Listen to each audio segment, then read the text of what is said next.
Hi, in this Ansys tutorial video, I will be going over question 1 of lab number 1. So to get started, we first have to determine what type of units we're going to use during this question. So Ansys is a software that does not have any units built into it. All you can enter in is numbers. So all the conversions you have to do yourself, and you must keep them consistent within this table of consistent units here. This table can be found online. And basically what it tells you is if you want to work in meters during an Ansys model, you're going to have to convert all the forces you input to newtons and all the pressures you want to input into pascals. And the same goes for the empirical system, and if you want to work with millimeters, centimeters, and so forth. So looking at this question, all the distances are given in meters, and it seems like the SI column of this chart would be the easiest to use. So with that in mind, the elastic modulus, which is given in gigapascals, the cross-sectional area, which is given in centimeters squared, all have to be converted to their appropriate SI units, which is easy enough to do. So this is where I come up with this step of basically converting everything to its appropriate units. So with that out of the way, we can start with defining the element characteristics. So in this question, we know it's a bridge and truss elements are being used in it. So we know that truss elements, they're either under compression or tension only. So in Ansys, elements with these characteristics are called link elements. Our first step will be to define our element type as link. So after that's defined, we can then move on to defining our material properties. So all that's given to us in this question is elastic modulus, which we can then input under the material properties tab. Then finally, what's given to us is the cross-sectional area, which can be entered under the sections tab in Ansys. So right off the bat, these three steps will fully define the material that's being used. So then we can move on to actually modeling this bridge. So to model it, we first have to define the shape of it. We're going to create key points in the shape of the bridge, like so. Then using these key points, we're going to draw lines connecting all of them, and that will give us the structure that's represented in the example. So to come up with the key point coordinates, you just have to do some basic trig and to get the height of these top three coordinates. And from there, it's fairly simple to come up with this chart of coordinates. And once we have all these coordinates, we can move on to meshing the structure. So all we have to know is that we are only dividing the lines once along each member, and this is because truss elements are being used in this question. So finally, we can move on to applying our loads and constraints. So looking at this question, I know this end's completely fixed, this end's on a roller. So in the X and Y axis, I'm gonna constrain this to a displacement of 0. And for this point, since it's on a roller, it can move in the X-axis, so I'm only going to fix it in the Y direction. And for loads, pretty straightforward. Just remember to convert all these to newtons, and we're going to apply them to their respective nodes shown here. So now we can actually move on to opening up Ansys. To get started, we have to define all of our element characteristics. So we are going to open up preprocessor, select on element type, and add, edit, delete. Click on add. And here's the link element that we were discussing earlier. I'm going to click OK. Link 180 should appear, then click close. So now everything that we use in this software will be classified as a link element, so I have all the properties that a link element will have. So we can then close element type. So now we're going to enter in our elastic modulus, select on material properties, material models, structural, linear, elastic, isotropic. And here EX is elastic modulus, which converted to pascals is 70 E9. Here is Poisson's ratio, PRXY. If it's not given to you in a question, just default it to a value of 0. Click OK, and we can go ahead and exit out.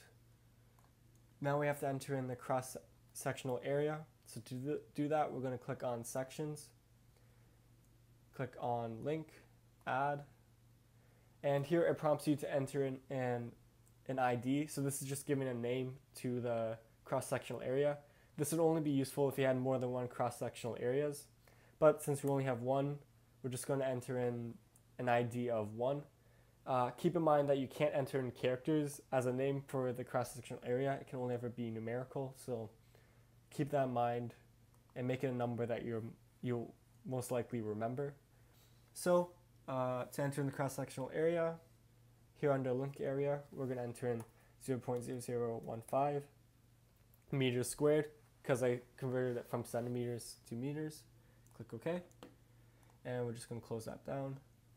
Now all of our element characteristics are properly defined, and we can go ahead and move on to actually making our model. Click on Modeling, Create, Key Points, Inactive Coordinate System, and this menu will prompt up. Basically, up here you'll enter in the key point name, so to speak, and here you enter in the coordinates x, y, z.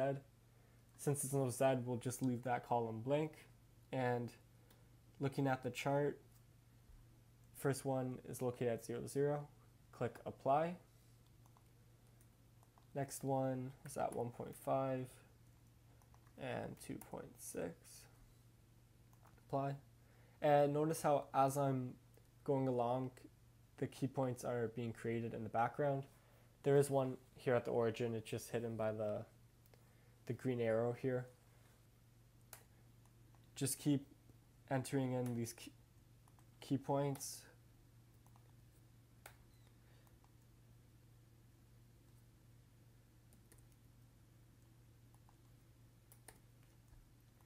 Okay, so I'm going to create an extra key point just to show you guys what would happen if you made a mistake, let's say, and you want to delete it.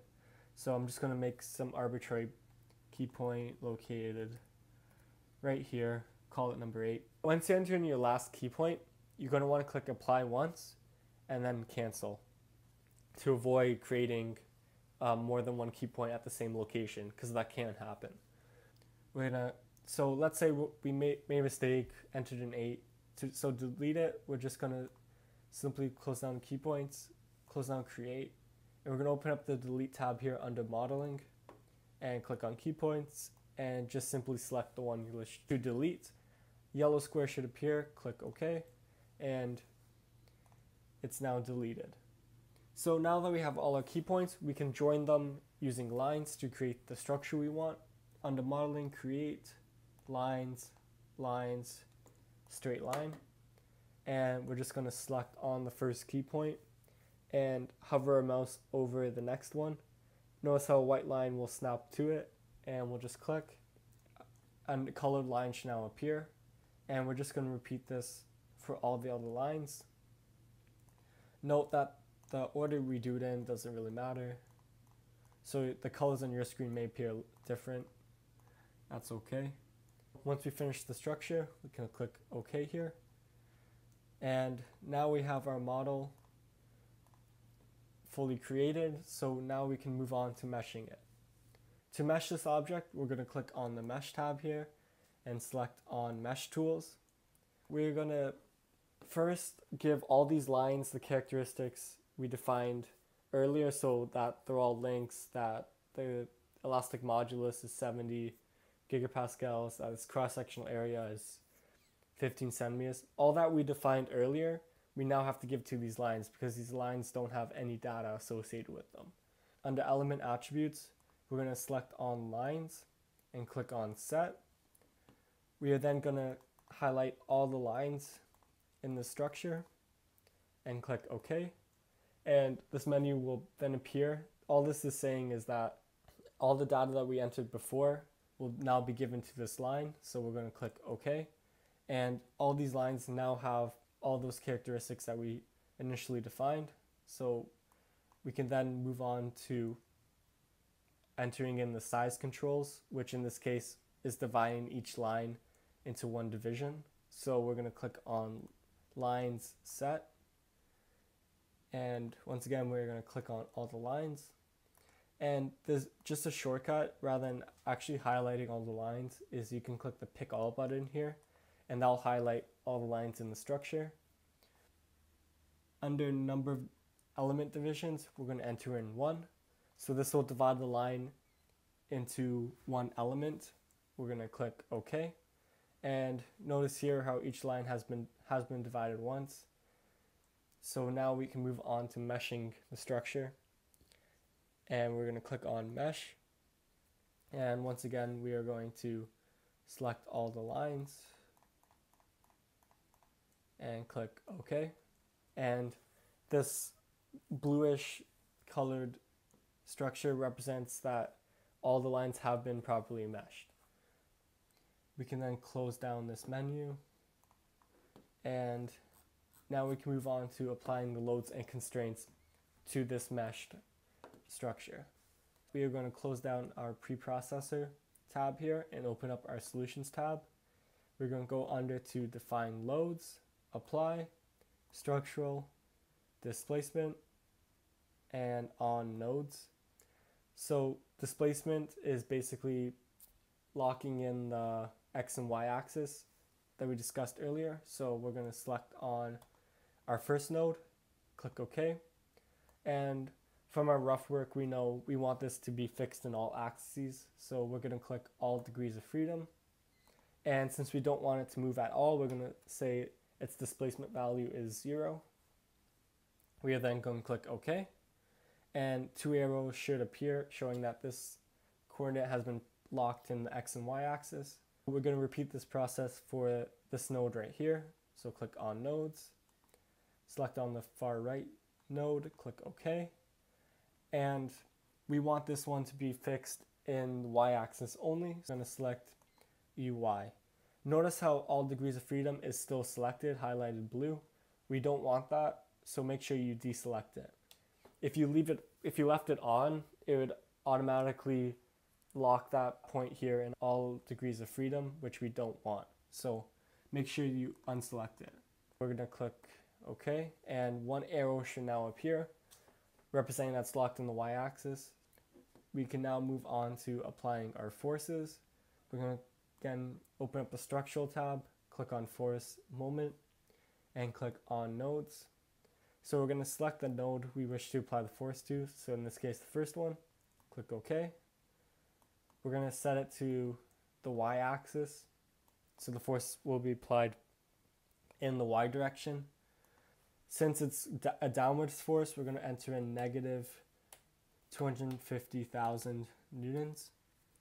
Here, make sure you put the negative to represent that it's moving downwards. And we're going to click apply. So a red arrow should now appear. And then now we can select on the next node, click OK, and enter in its respective force value, which is 200,000 in this case. And we are just going to go ahead and do this to all the other nodes. Apply.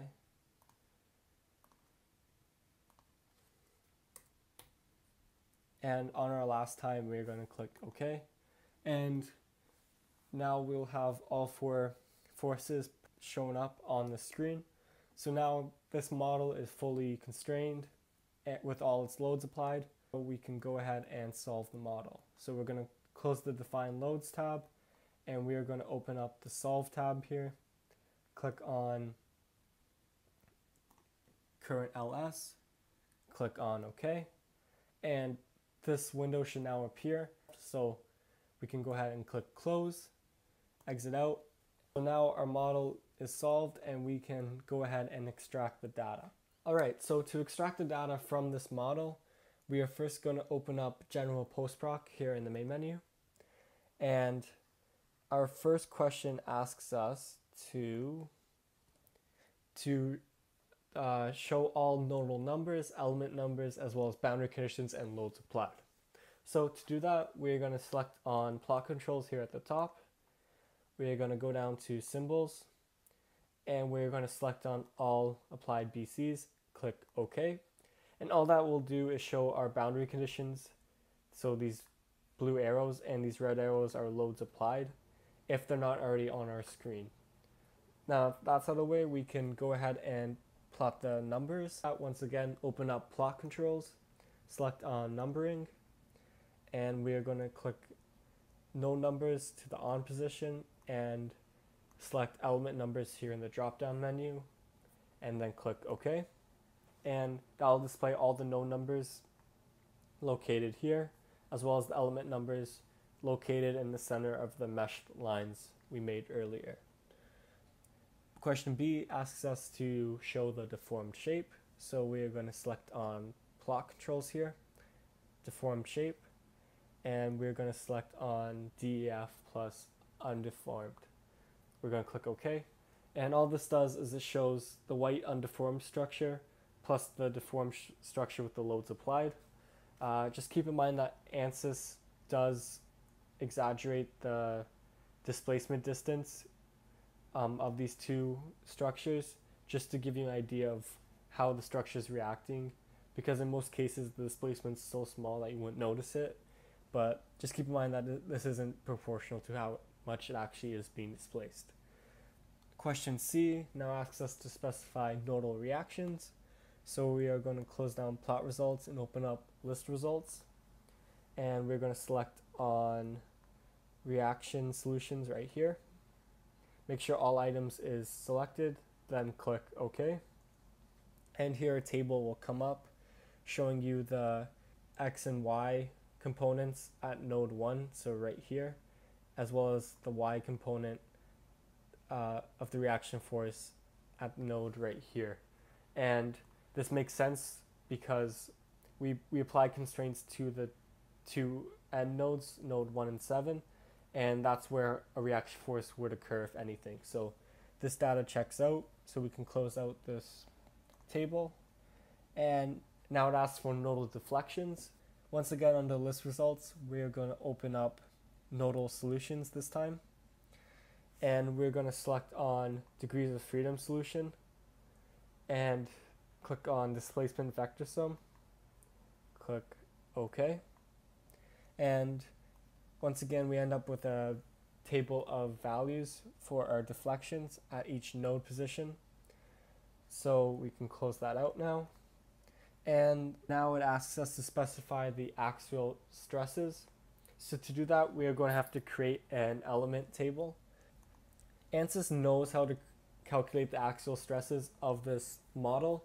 However, we have to enter in the command that will call upon this data. So to do that, we have to first define an element table. So we're going to click on element table, define table, click on add, and we're going to give a name. So I'm going to call it axial stress. This time you can't enter in characters for the name. It's just any arbitrary name that you'll remember later on. So we're going to scroll down now to by sequence number. So now in this command box right here, we're going to have to enter in the code that will tell Ansys to find the axial stress of each element. To find what command we have to put in, we're going to open up the help menu right here and click on help topics. And this will take us to the Ansys user guide, essentially. So I'm going to type in link 180 because that's the element that we are dealing with. What will come up is all the information I would ever need to know about the link 180 element, so all the commands associated with it. Alright, so I'm going to click on link 180 right here, and there's all this information about the element that we are using, but what I care about is the element output definitions that are given in this table. So I'm trying to find axial stress. So going down the definitions, axial stress is located right here, and within Ansys it's given a name SXX. So scrolling down, I'm going to find SXX in this output quantity name. So SXX is right here, and its command input is ls and 1 for the I node. So basically what we did was we found the name of what we were trying to get out of Ansys, and it gave us a temporary name to look up, so SXX in this case. So I went down, I found where SXX was located in the second table, and it gave me the command that I have to enter in to that line I showed you guys earlier. So ls1 is what we're going to be entering. So I'll just have to make the table again.